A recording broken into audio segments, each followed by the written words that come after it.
Non vegetarian कोई food नहीं होता, किसी का मांस होता है। नॉन वेजिटेरियन फूड होता ही नहीं, वो किसी का शरीर है। उसको फूड आप तभी बोल सकते हैं जब आपने कभी किसी प्राणी से, जीव से, जानवर से मोहब्बत की ही ना हो। नहीं तो ये कह ही नहीं पाएंगे नॉन वेजिटेरियन फूड, फिर आप सीधे कहेंगे फ्लैश। एक तो ये शब्द बड़े धोखेबाजी का है, non vegetarian food. Non vegetarian क्यों बोल रहे हो? सीधे एनिमल फ्लैश क्यों नहीं बोलते? I am an animal flesh eater. क्योंकि ऐसे बोलोगे तो तुम्हारी बर्बरता, तुम्हारी क्रूरता, नृशंसता साफ दिख जाएगी। कोई पूछे क्या खाते हो, आई ईट एनिमल फ्लैश, साफ दिख जाएगा कि कितने बर्बर हो तुम। तो तुम बात को ज़रा सभ्य तरीके से बोलते हो, कहते हो नॉन वेजिटेरियन। तो फिर वेजिटेरियन फूड को नॉन फ्लैश फूड क्यों नहीं कहा जा सकता, अगर नॉन की ही भाषा में बात करनी है? अगर नॉन ही लगा के बात करनी है तो ऐसा क्यों नहीं करते कि मांस को कहो एनिमल फ्लैश, और जो शाकाहारी हैं उनको कहो कि ये नॉन फ्लैश ईटर्स हैं? ऐसे क्यों नहीं करते? पर ये शब्दों की धोखाधड़ी है। इससे कहीं ज़्यादा ईमानदार तरीके से हिंदी में, संस्कृत में कहते हैं निरामिष सामिष, वहाँ बात जाहिर हो जाती है। पर उसका उपयोग तुम करते नहीं। हिंदी भाषी भी निरामिष सामिष नहीं बोलेंगे, वो बोलेंगे नॉन वेजिटेरियन। आज ज़रा नॉनवेज खाने का मन था। अरे नॉनवेज क्या होता है? सीधे बोलो आज किसी की जान लेने का मन था, आज किसी की गर्दन पे छुरी चलाने का मन था। पर ये बात बोलोगे तो तुम्हें ही अच्छा नहीं लगेगा। तो कहते हो चलो जी थोड़ा नॉनवेज खा के आए।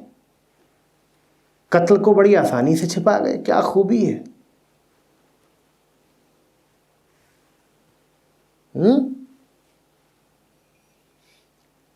कत्ल भी कर डाला और गुनाह भी नहीं हुआ।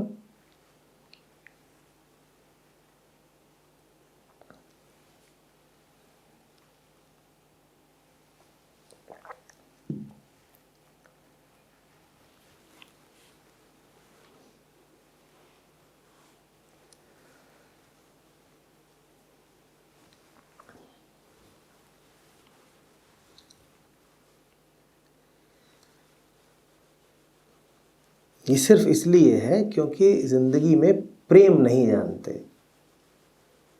बहुत कमी है प्रेम की। पशुओं से क्या, इंसानों से भी प्रेम नहीं है। तुम्हें कभी किसी से भी सच्ची मोहब्बत हो जाए, उसके बाद मांस नहीं खा पाओगे।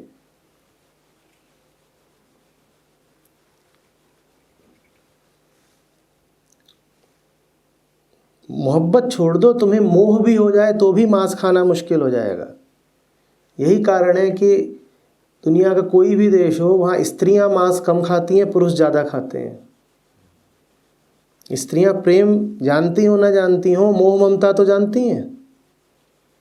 मोह ममता तक में इतनी ताकत होती है कि तुम्हें मांस नहीं खाने देती, तो सोचो प्रेम में कितनी ताकत होगी।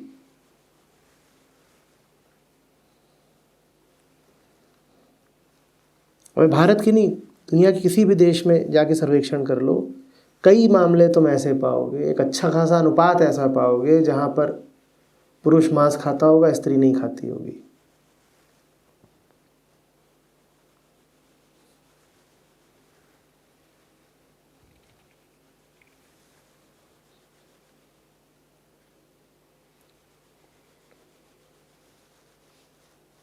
कभी किसी मुर्गे से या बकरे से दोस्ती करके देखो, उसके बाद किसी भी मुर्गे को खाना तुम्हारे लिए असंभव हो जाएगा। एक मुर्गे से दोस्ती करके देख लो।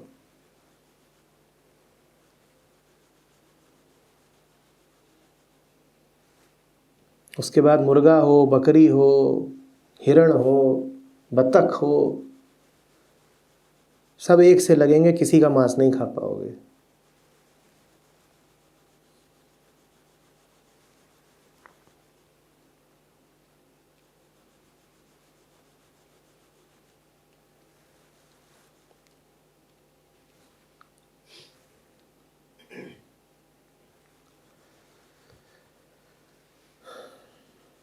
रही अदरक प्याज की बात, तो तुम शाकाहार में भी जितनी चीज़ें खाते हो उन सब की अलग अलग प्रकृति होती है, उन सब के अलग अलग गुण होते हैं। तो इसी तरह प्याज लहसुन के भी कुछ गुण होते हैं। वो गुण तुम्हारे लिए कभी लाभप्रद हो सकते हैं, कभी हानिकारक। तुम्हारी क्या स्थिति है इस पे निर्भर करता है कि तुम कौन सा फल या सब्जी या शाक या पत्ता खाओगे। इस बारे में तुमको अध्ययन कर लेना चाहिए, पढ़ लेना चाहिए कि अदरक शरीर के साथ क्या करती है, केला क्या करता है, आम क्या करता है और प्याज क्या करती है, और तदनुसार तुम्हें अपने लिए खाना चुन लेना चाहिए। ऋतुओं के अनुसार भी भोजन बदलता है। किसी ऋतु में कोई चीज़ लाभप्रद होती है, दूसरी ऋतु में वही चीज़ हानिप्रद हो जाती है। तो वो सब देखना पड़ता है।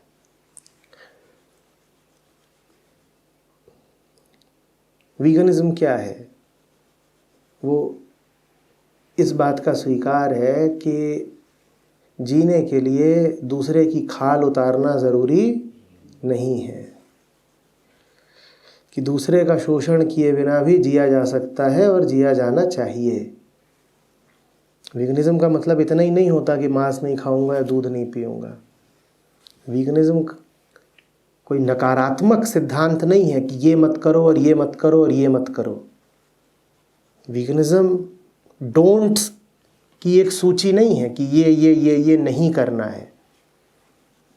वीगनिज्म एक सकारात्मक बात है, एक पॉजिटिव एफर्मेशन है। किसका? मोहब्बत का। बात समझ में आ रही है? वीगनिज्म का सिर्फ निगेटिव अर्थ ही नहीं होता कि ये नहीं खाना है और ये नहीं पहनना है और ऐसा नहीं करना है। वीगनिज्म का मतलब है प्रेम।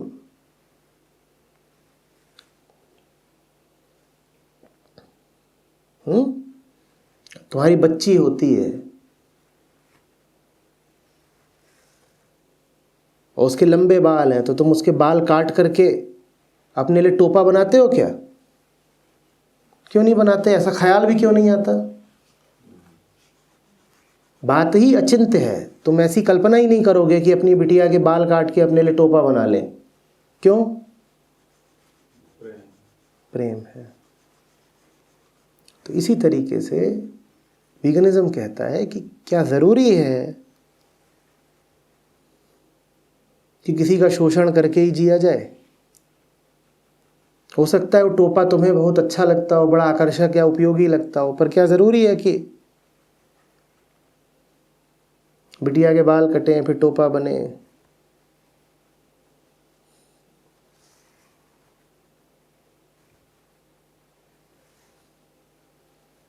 तो वीगनिज्म कोई कोरी बातचीत नहीं है, सिद्धांत भर नहीं है, हार्दिक प्रेम है।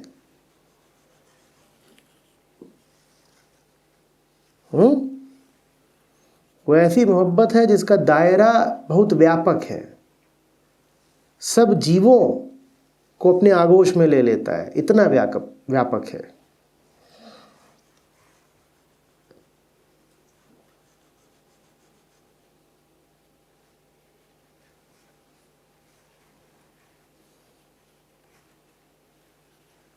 आदमी की करतूतें देखो ना।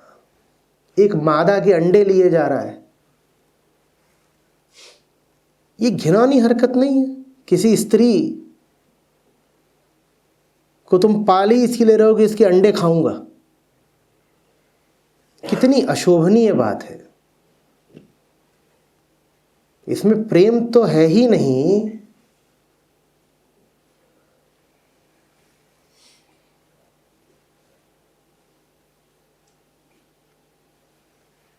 जरा सी सभ्यता भी नहीं है।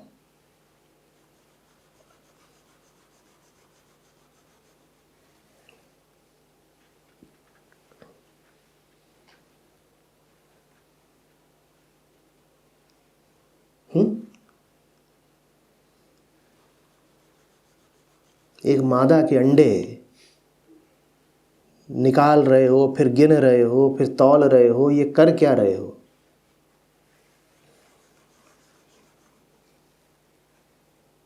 लज्जास्पद नहीं बात है ये?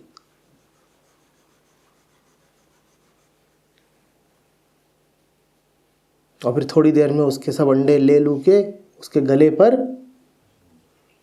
छुरी चला दोगे।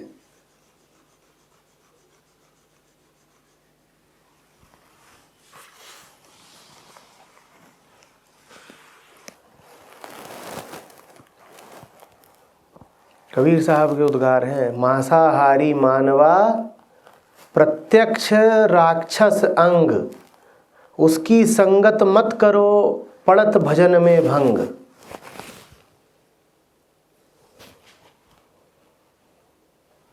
कि मांसाहारी की संगत भी कर ली तो भूल जाओ अध्यात्म को।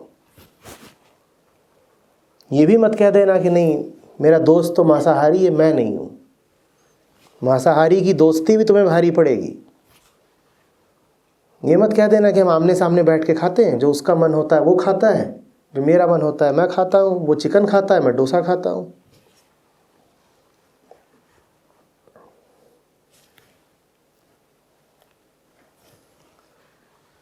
तुम्हारा ये लिबरल दृष्टिकोण तुम्हें कहीं का नहीं छोड़ेगा।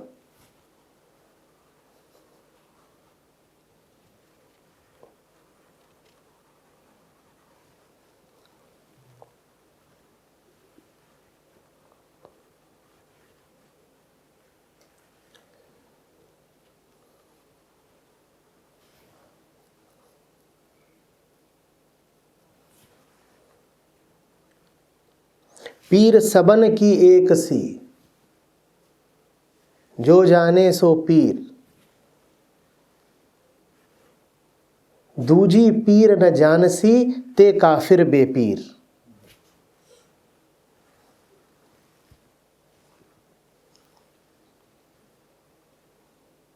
पीड़ा तो पीड़ा होती है ना।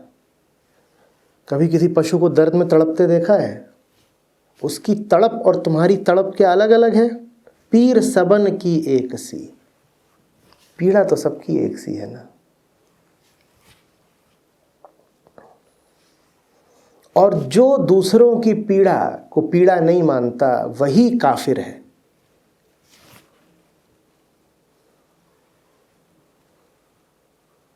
और वो बेपीर है, निगुरा है, उसका कोई गुरु नहीं होगा।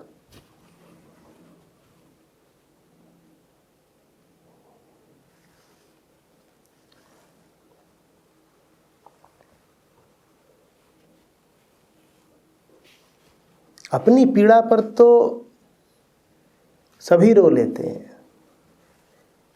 इंसान तुम तब हुए जब दूसरों की पीड़ा पर भी रो सको।